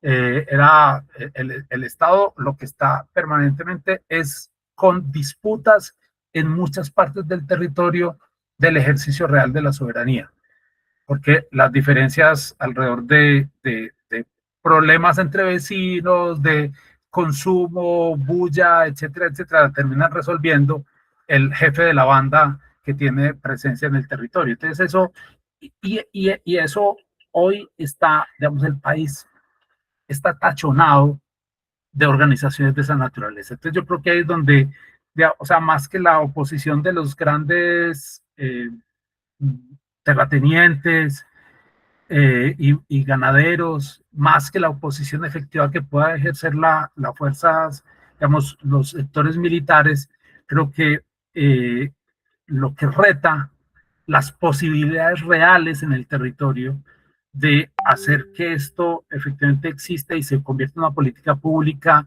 bien establecida y con resultados en la equidad es digamos, la presencia de organizaciones que efectivamente están controlando los territorios y sus recursos, y con un agravante que creo yo que es interesante tomar en cuenta, que es el problema de la explotación de recursos mineros por parte de organizaciones criminales, ¿cierto? Que ahí, independientemente a quién le asignen la tierra, si tiene oro, tierras raras o cualquier otro producto que sea explotable, y si llega y se instala una organización criminal con el objetivo de controlar ese territorio, ahí no hay reforma agraria que valga. Eso, o sea, hay otro propósito. Entonces, ese es como otro ruido que creo yo que es importante tomar en cuenta. Bueno, respecto a lo de la metodología, a la metodología con la que construimos estos indicadores y esta lectura como de los programas, nosotros lo que hicimos fue identificar un poco digamos, la manera en que esta la manera en que podíamos leer los programas de gobierno en función de identificar en lo económico la política fiscal, el modelo de salud, la política agraria, la política comercial, la regulación laboral y los componentes asociados con los términos de explotación de energía y petróleo como recursos básicos, pues como de financiación y de respaldo fiscal en los recursos del Estado. E identificamos con, digamos, un poco a partir de la literatura, digamos, cómo categorizar el polo de izquierda frente a cada uno de esos temas y el polo de derecha, e identificar cuáles eran las cosas que podrían estar en el centro en función como de esas, digamos, de esas subdimensiones que tenían digamos, que tenía la matriz. Y en el tema de los valores socioculturales, que es un poco esta idea más contemporánea asociada con derechos LGTBIQ+, política de drogas, la relación entre Estado e Iglesia, los derechos de las mujeres, el multiculturalismo étnico, los medios, hicimos algo similar, como identificar posiciones más progres y más conservadoras, de tal manera que pudiéramos asignar en términos de grado el -2 a las posiciones más favorables, por ejemplo, a la garantía las garantías para el aborto legal y seguro y gratuito, la paridad de género en los cargos, el enfoque diferencial a favor de la incorporación de las mujeres en la representación política, o por ejemplo los temas de consulta previa en relación con el reconocimiento multiétnico en el país, la autonomía de los territorios étnicos, el enfoque diferencial, los escaños especiales para las comunidades étnicas, etcétera, etcétera. Entonces, ubicamos para cada uno de las subdimensiones los valores y hicimos lectura sistemática de cada uno de los programas y escuchamos horas y horas de los programas y de las entrevistas que ellos han dado en la televisión o en pues muchas de ellas alojadas en YouTube, para identificar como las posiciones y las declaraciones que hacían al público de esos puntos y ahí asignamos pues valores. Eso es casi siempre una asignación que en todo caso es no caprichosa, pero sí subjetiva. Entonces, el control realmente que hacemos es el control intersubjetivo, ¿no? O sea, varias personas llenan la matriz para cada candidato y lo que hacemos luego es controlar el valor de eso y respaldar en todo caso la calificación que estamos haciendo de cada una de ellas en citas concretas de la posición asumida por los candidatos, ¿cierto? Eso es un trabajo de los que hemos estado haciendo en colaboración con jóvenes peliculados que además los sábados por la tarde se dedican a esto, de 2 a 6 de la tarde, pero ha sido muy, muy entretenido y muy, muy interesante, ¿cierto? La otra observación sobre la relación con Estados Unidos, tanto en función, digamos, yo creo que hay 2 cosas que vale la pena subrayar. La primera es que digamos, el tipo de injerencia o de hegemonía más bien que ha replanteado la política gringa durante este segundo periodo de gobierno de Donald Trump ha radicalizado mucho digamos, también como los auditorios internos. Entonces, en ese caso, claramente uno puede advertir que dentro de la política colombiana existe un sector importante de la política, sobre todo de la política de derecha, y en eso ha estado el alcalde de Medellín, el gobernador de Antioquia, los integrantes del Centro Democrático, algunos integrantes y voceros de Cambio Radical, etcétera, etcétera, que han ido alimentando la relación con Estados Unidos, sobre todo con algunos auditorios, ¿cierto? Entonces, Marco Rubio es como el que debe, digamos, estos son unos ponequejas, voy a llamarlo así. Eso se puede traducir, Luz, ¿cómo se diría en mexicano ponequejas? ¿No? unos chismosos pone quejas, no chismosos, sino gente que en todo caso tiene, o sea, la paternidad política en Estados Unidos. Entonces han hecho viajes frecuentes para reunirse con Marco Rubio, para reunirse con congresistas de derecha, la señora María, ¿cómo se llama ella? Que es republicana de origen cubano, y uno que es colombiano, pero pues congresista de Estados Unidos, hermano de un exdirector del Banco Interamericano de Desarrollo, ¿cierto? Y que en todo caso han asumido una posición que en eso la relación entre Colombia y Estados Unidos había sido en general durante mucho tiempo claramente bipartidista, es decir, estos de alguna manera ser arrodillado durante mucho tiempo tenía la ventaja de que uno tenía el beneplácito de republicanos y demócratas. Pero resulta que a los arrodillados ahorita ya les dio solamente por hablarle a los republicanos, y solo a los republicanos de más, que están más ubicados a la derecha. Entonces eso ha generado una práctica interna muy complicada de pedir intervención, ¿cierto? Claramente intervención en función de el tema de drogas, el tema de paz y el tema que ha venido asociándose claramente en el discurso de droga y antiterrorismo, ¿cierto?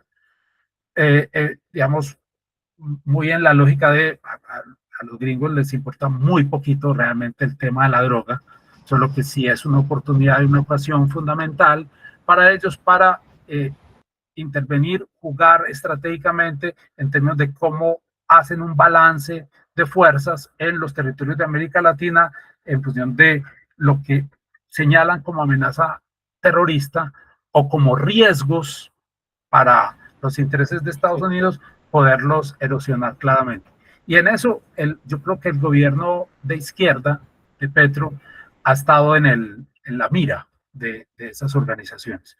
En la mira, a veces protegido por la gestión de algunos de los diplomáticos pues, que han estado participando a nombre del gobierno de Colombia en Estados Unidos. Yo creo que hemos tenido en eso algunos buenos representantes, gente muy habilidosa, que ha logrado calmar un poco la cuestión, pero el riesgo existe. Y el riesgo existe en función de que claramente, al menos en la posición del núcleo duro del gobierno Trump, la pretensión sería que ganara Abelardo o Paloma Valencia, ¿cierto? Y ahí hay otra cosa, y es que en el caso, por ejemplo, de Abelardo, y ahí hay una cosa muy complicada, y es que Abelardo en todo caso está prometiendo como parte de sus activos de campaña que extradita a Gustavo Petro en bien llegue, ¿no? Pues que en caso de que, o sea, ahí hay una idea pues también como de vamos a desmontar esta sinvergüencería y vamos a mandar a todo el mundo a extraditarlos a Estados Unidos, incluido el presidente de la República. Frente a eso, digamos, es un poco el radicalismo que normalmente no estamos acostumbrados a eso, en el caso de Colombia, y que va rompiendo algunas de las prácticas. Incluso yo ahí aprovecho para decir que una de las cosas que está ocurriendo en el discurso político colombiano es que es muy probable que las alternativas que se han presentado más a la derecha no ganen, pero algo van a ganar, y es que están acostumbrando también a la audiencia y a los liderazgos políticos de Colombia que hay cosas que antes no se decían, que eran, digamos, que no se podían prometer, no se podían proponer, no eran políticamente correctas, y ahora sí se dice, ¿cierto? Entonces es probable que usted no gane, pero deja como la práctica instalada. No, ya este lo dijo y alguna ventaja obtuvo con eso. Pues decir eso. Entonces, yo creo que el lugar que tiene en cierto sentido Abelardo de la Espriella es romper esa barrera de lo admisible políticamente. Y eso, digamos, como puede abrir la oportunidad como de preparar, si no esta vez, en una próxima ocasión y después, por ejemplo, de un segundo gobierno de izquierda, la idea es que finalmente lo que yo les estaba prometiendo era lo que ustedes necesitaban, porque claramente cierta continuidad del gobierno de izquierda yo creo que va a agudizar, si no se toman medidas claras, algunos de los problemas que efectivamente tenemos hoy. Por ejemplo, el problema de seguridad es un problema que hay que afrontar claramente, y si no se afronta claramente y con medidas que efectivamente reduzcan los impactos, los índices digamos, de crimen organizado, del impacto del crimen organizado en la vida política del país, eso va a ser el inventario de asuntos que van a alimentar la candidatura y la competencia presidencial 30-34 seguramente. Y lo que yo digo es que de alguna manera Abelardo alimenta esa posibilidad como de ir corriendo como los límites de lo políticamente admisible. Y por último, lo del apoyo a la comunidad canábica, yo creo que el respaldo y las políticas públicas que se han adelantado en el país alrededor del uso médico y el uso lúdico del cannabis no han sido en general de la izquierda. No ha sido una política, digamos, el polo el polo que es a nuestro partido de izquierda no es el que mejor lideró esa iniciativa. Realmente lo han hecho políticos del Partido Liberal, algunos políticos del Partido Verde, en alianza con algunos políticos, digamos, no todo el partido, pero algunos políticos del Polo Democrático. Entonces eso es, digamos, la discusión alrededor del uso medicinal, lúdico, etcétera, del cannabis es una cosa que está incluso más en el centro político, en el centro de la política, digamos, en esa parte más de centro político, además porque también se lo ha hecho y creo que, digamos, eso tiene un sentido importante que seguramente Israel lo tiene presente, y es que de eso tiene que haber no solamente una garantía de libertades en el desarrollo de la personalidad, sino que también hay un negocio. Y hay un negocio que efectivamente sí se logra trasladar a un escenario donde la prohibición no sea la que rija las lógicas del negocio, eso va a empezar a hacer impuestos y, digamos, muchas posibilidades como en términos también incluso de tributación. Entonces, por eso no es una, digamos, yo haría una diferencia entre la comunidad canábica y el universo que se está construyendo alrededor del negocio del cannabis. Porque yo creo que ahí son dos mundos, y dos mundos que reclaman garantías distintas. La garantía de poder consumir con libertad y tener, digamos, no ser molestado por eso, y otros, posibilidades de invertir, ¿cierto? De invertir y de que esa inversión se pueda librar a largo plazo. En un contexto en el que en todo caso digamos, cierto espíritu prohibicionista sigue entorpeciendo parte de esa lógica de hacer del cannabis y del cáñamo digamos, esta industria que es más allá del consumo médico y recreativo, tiene muchas posibilidades, una industria que florezca y que efectivamente se constituya en una fuente de recursos privados y públicos, digamos, vía impuestos, que le ayude pues como a la economía del país. Muchísimas gracias, doctor Juan Carlos. Sin más, ¿me podrían apoyar a proyectar la constancia, por favor?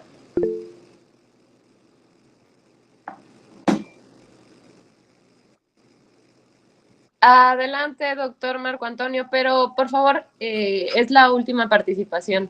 Gracias.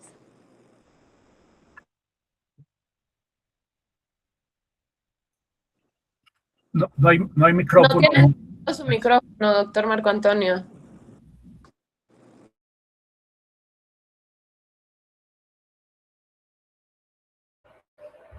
Ya ahora sí. Muchas gracias, profesor. doctor. Bueno, a los gringos les importa mucho el asunto de las drogas en Colombia. ¿Ya me escuchan bien? Por eso tienen no una, sino 7 bases militares en ese bello y hermano país. Los gringos fomentan su propio mercado interno, venden las armas, lavan el dinero y tienen el pretexto para la intervención, desconociendo a veces a sus propios empleados en el trasiego de estupefacientes a su propio país, como de manera relevante sucedió con Antonio Noriega. ¿Usted piensa, doctor, que Estados Unidos se pudiera atrever a intervenir de manera quirúrgica, como llamaron al secuestro de Nicolás Maduro, que pudieran alentar atentados criminales, como ha sido el común en Colombia? ¿Cómo se está cuidando Iván Cepeda? Yo sé que es muy difícil cuidarse cuando uno está en campaña y entre multitudes, pero de alguna manera Iván Cepeda está cuidando su vida. Esa es mi pregunta, doctor. Sí, no, yo creo que sí, de hecho uno de los rasgos, eso no, pues hoy ocurre mucho en muchas partes del mundo, la idea pues como de el candidato o sea, que lo que se ve, por ejemplo, en la tarima, y eso a mí le he llamado la atención varias veces sobre eso, y es los esquemas de seguridad. Un discurso de Iván Cepeda o de Paloma Valencia o de Abelardo de la Espriella. Abelardo además tiene pues la pantalla, ¿no? Ya se construyó como una pantalla para meterse ahí y poder hacer su show con libertad, pero los otros andan pues con su esquema de seguridad y con esas lonas grandototas con las que pues que son, supongo, digamos, chalecos antibalas que se ponen en la mano para proteger pues al candidato de posibles atentados. Entonces, eso está marcando mucho visual y creo que simbólicamente la contienda política nuestra. Yo no sé si Estados Unidos le interese hacer una intervención como la que hizo en Venezuela. Ya ha hecho cosas así bruscas, pues en función, por ejemplo, de el bombardeo a Panamá. Lanchas, ¿no? El bombardeo de lanchas en aguas internacionales, pero recién saliditos, pues así como así pues sin fórmula de juicio, pues eso está así, y yo creo que eso es pues como una agudización de la política internacional de Estados Unidos que en todo caso va midiendo también lo admisible en relaciones internacionales, que es en todo caso una frontera de lo admisible que a veces se corre mucho más fácilmente, sobre todo si usted tiene poder. O sea, si usted tiene poder, si usted es el que pone las condiciones, hace que lo admisible sea mucho más corrible, digamos, y creo que eso es lo que está haciendo Estados Unidos, pero yo no creo, a pesar de que aquí, en lo que les contaba, pues como de los pone quejas, de nuestros políticos pone quejas, aquí efectivamente sí creo que digamos, hay comisiones que se han movido a hablar en Estados Unidos con el fin de movilizar recursos de esa naturaleza, intervenciones de ese tipo. Entonces, sí es imaginable, pero lo que yo no creo o lo que no estoy del todo persuadido es que en este momento a Estados Unidos le interese o tenga interés en activar un recurso de esa naturaleza, en la medida en que creo que no, digamos, los réditos para una movilización de recursos de esa cuantía, creo que no van a ser muchos. No va a ser muchos. En todo caso, sí creo, digamos, hay intervenciones directas y formas como de crear climas de opinión que desfavorecen unas candidaturas y inflan otras, etcétera, etcétera. Ahí hay, por ejemplo, una de las encuestadoras, que de hecho ya fue sancionada en Colombia porque se hizo pues una ley de encuestas que tenía que respetar ciertos principios, y una encuestadora que claramente cuando uno ve los resultados, pues si 10 encuestadores dan resultados de una manera y una pone un candidato que nunca ha ganado las otras de primero, pues eso no, ahí no hay que ser muy astuto para sospechar que hay gato encerrado, ¿no? Entonces yo creo que es más, digamos, ha sido más en esa dirección de digamos, la contienda soft, la más liviana, la del discurso, la de crear, digamos, enviar mensajes, etcétera, que la de una intervención directa, pues como en el territorio. No sé si eso se pueda empezar a contemplar en función como de una continuidad de la política, digamos, de un gobierno de izquierda que efectivamente pueda eventualmente pisar, digamos, o generar heridas, pisar callos, diríamos por acá, que terminen molestando de tal manera a intereses mucho más fuertes en términos de inversiones o cosas de esa naturaleza, que ya empiece a contemplarse la posibilidad de una intervención militar más, digamos, que desordene más fuertemente al país. Muchas gracias. Muchas gracias, doctor Juan Carlos. Gracias, doctor Antonio. Adelante, ¿me pueden apoyar presentando la constancia?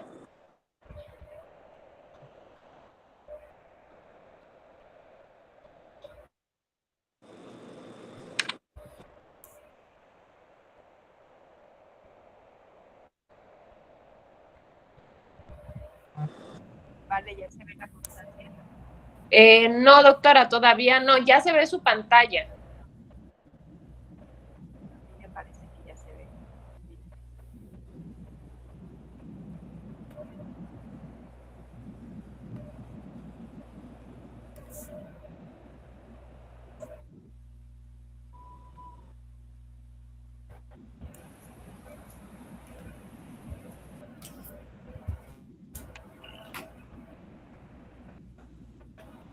Sí, ya se ve, doctora. Para entregar la constancia de manera virtual, nos acompañará la maestra Luz Daria Acevedo Montoya. Ella es estudiante de la tercera de Estudios Políticos y Sociales. Adelante, maestra Luz. Buenas tardes, es un gusto para mí hacer entrega de esta constancia al doctor Juan Carlos, agradeciendo su generosidad y su tiempo de compartir estas reflexiones tan importantes para toda la región y para los colombianos en particular. La Universidad Autónoma de Guerrero y el Centro de Investigaciones y Posgrado en Estudios Socioterritoriales otorga la presente constancia al doctor Juan Carlos Arenas Gómez por su participación como ponente en la conferencia magistral Colombia 2026, Elecciones y Sostenibilidad Democrática, llevada a cabo el día 15 de mayo del 2026 a través de las plataformas oficiales del CIPES Acapulco, dado en Acapulco el 15 de mayo del 2026. Muchísimas gracias, maestra Luz Dari.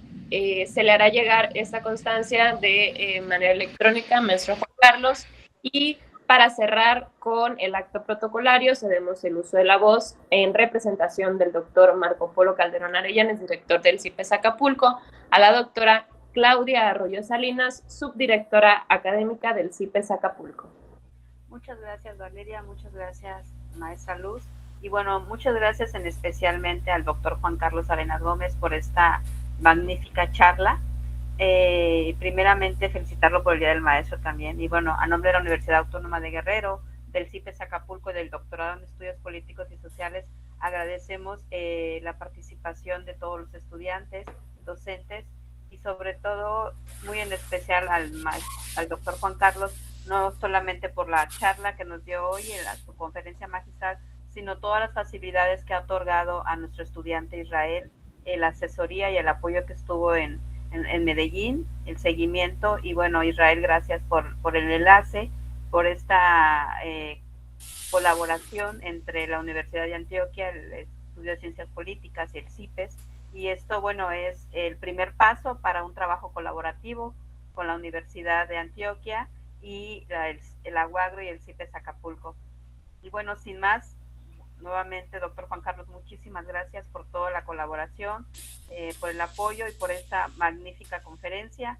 Creo que a nosotros nos ha ampliado el proceso de elecciones en Colombia, el poder proyectar esta información entre los estudiantes, entre los docentes y permitir un diálogo, que es lo más importante, y obviamente enriquecer el conocimiento.